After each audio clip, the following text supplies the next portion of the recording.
আচ্ছা মোহাম্মদ, আজকে যে তোমার কাছে যে বিষয়টা নিয়ে আলোচনা আমাদের এটা হচ্ছে রিলেশন। রিলেশন এমন একটা জিনিস যে ফেসবুক, হোয়াটসঅ্যাপ, ইনস্টাগ্রাম মানে অনলাইন সোশ্যাল মিডিয়া প্ল্যাটফর্মে মানে যখনই যাচ্ছি, তো দেখা যাচ্ছে যে মেয়েরা মানে শুধু ছেলেদিকে ঠকাচ্ছে বা মানে চিট করছে। মানে মেয়েরা এমন হয়ে গেছে ছেলেদের কাছে, মেয়েরা এতটাই খারাপ যে বলে বোঝানো যাবে না। এটা কি বাস্তবে এটা সত্যি? তাহলে বলি তোমাকে, তাহলে খুলে বলি কথাগুলো শোনো। কথাটা তুমি ঠিকই বলেছো।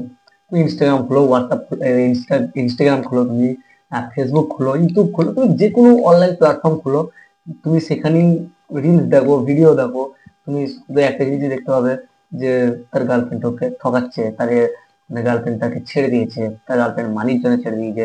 অ্যাকচুয়ালি মেইন পয়েন্ট হচ্ছে, বিষয়টা হচ্ছে, হ্যাঁ, মানির জন্যই ছেড়ে দিয়েছে। মানিটাই ইম্পর্টেন্ট এই, মানে এখনকার যুগে তুমি দেখতে গেলে মানিটাই ইম্পর্টেন্ট। তুমি নিজে বলো, তুমি চলতে যাও, তোমার কাছে যদি মানি না আসে, তুমি চলতে পারবে? না। এক পা বাড়াতে পারবে না। তাহলে একটা মেয়ে যখন তোমার কাছে আসবে, একটা মেয়ে যখন সবকিছু ছেড়ে তোমার কাছে আসবে, তা তোমার কাছে যদি মানি না থাকে, তাহলে সে কিভাবে আসবে? ভালোবাসা, ভালোবাসা কিন্তু, ভালোবাসা দিয়ে দুনিয়া চলে না। ভালোবাসা তো মানির থেকেও ওপরে, টাকার থেকেও ওপরে। কিন্তু তুমি একটা জিনিস ভেবে দেখো, তুমি রিলেশনে আছো, তোমার গার্লফ্রেন্ড ছেড়ে, তার পরিবার, তার ফ্যামিলি, তার পুরাতন লাইফটাকে ছেড়ে দিয়ে, তার আগের লাইফ, পেছনের লাইফ ছেড়ে দিয়ে তোমার হাত ধরলো তখন।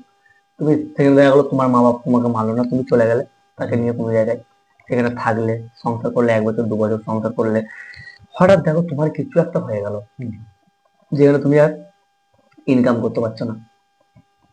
সেই টাইমটাই যে তোমার মনের মানুষ ছিল, তোমার ভালোবাসার মানুষ ছিল, যার জন্য তুমি সবকিছু ছেড়েছো, যে তোমার জন্য সবকিছু ছেড়ে দিয়েছে, সে কিভাবে, সেভাবে কিভাবে চলবে এবার তুমি একটু ভেবে দেখো।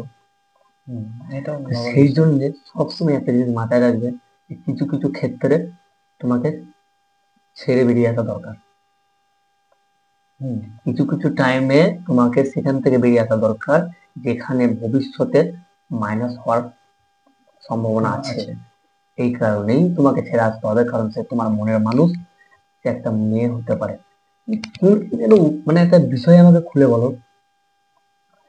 ভালোবাসো, ঠিক আছে, তুমি ভালোবাসো, কিন্তু যখন কোনো প্রবলেম হবে তার, তুমি নিজের দিকটা একটু খেয়াল করে দেখো, যে আমার কি ততটা অতটা সম্ভব আছে, আমার কি অতটা উপার্জন কিছু আছে, যে তার কোনো বড় কিছু প্রবলেম হলে, বা তার কোনো আশা, শখ, ইচ্ছা, চাওয়া পাওয়া যদি কিছু থাকে, তুমি পূরণ করতে পারবে?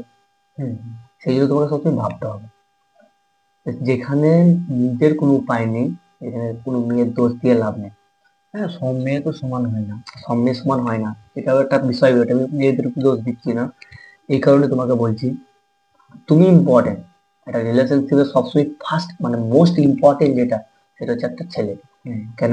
কারণ হচ্ছে, সেই লাস্ট পর্যন্ত কিন্তু সবকিছু সেই করবে। সে সংসার চালাবে, সে সে তার ভালোবাসার মানুষের শখ, ইচ্ছা, আল্লাহ পূরণ সবকিছু সে করবে। সেই জন্য তোমাকে চেষ্টা রাখতে হবে, তুমি ইয়ে করো। তুমি নিজের যদি, তোমার একান্তই যদি তোমার তাকে ভালো লাগে, তুমি তার কাছ থেকে সময় চেয়ে নাও। সেই যে তোমার ভালোবাসে, যদি সে তোমাকে, তোমার জন্য সে যদি অপেক্ষা করতে পারে, তাহলে বুঝতে পারবে যে সে তোমাকে ভালোবাসছে। তার জন্য তুমি তাকে বলো যে আমাকে সময় দাও, তুমি ঘরে কিছু বলো না, তুমি এখন জিনিসটাকে মানে সিক্রেট রাখো, গোপন রাখো। তুমি আমাকে টাইম দাও, আমি জীবনে কিছু করি, তারপর তোমার মা বাপকে যে আমি ডাইরেক্ট নিজে বলবো। সেই হিসাবে তুমি দেখো ভেবেচিন্তে।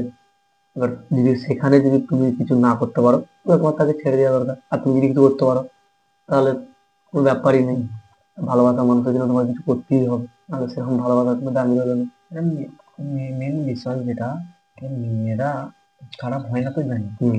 একটা ছেলেও খারাপ হয় না, একটা মেয়েও খারাপ একটা হয় না। মেয়ে খারাপ হতে গেলেও ছেলে দরকার, ছেলে দরকার। নাহলে মেয়েটা খারাপ হবে না। হুম। আর একটা ছেলে খারাপ হতে গেলেও একটা মেয়ে দরকার। একটা ছেলের কারণে একটা মেয়ে খারাপ হয়। একটা ছেলে কারণে একটা মেয়ে খারাপ হয়।